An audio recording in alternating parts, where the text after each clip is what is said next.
Айым, мына кече жакында сиздин жубайыңыз Жогорку Кеңештин депутаты экс-спикер Ахматбек Келдибековдун 2 айга убактылуу камалгандыгы жөнүндө маалымат тарады. Ошол сот чечимин чыгаргандан кийин сиз сыртка чыгып журналисттерге коюлган айыптардын туура эместиги жана ошол чыгарылган маалыматтардын байлык жөнүндө, так жана туура эместиги жөнүндө бир аз билдирдиңиз. Ошол жөнүндө кыскача айтып берсеңиз.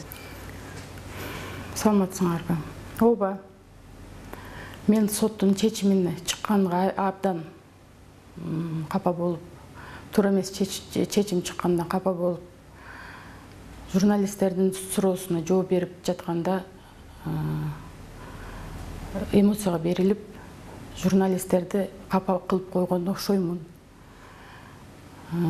Ошондой эле жалпы журналисттерден расмий кечирим сурайм.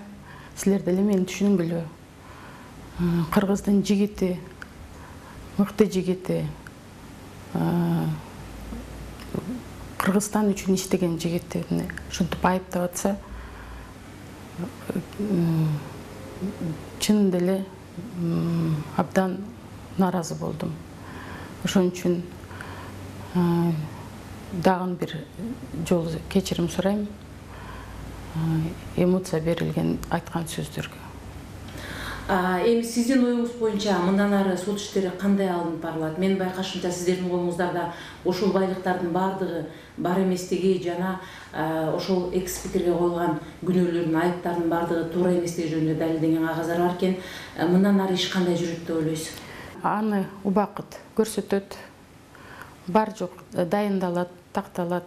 Анын маалымат берилет.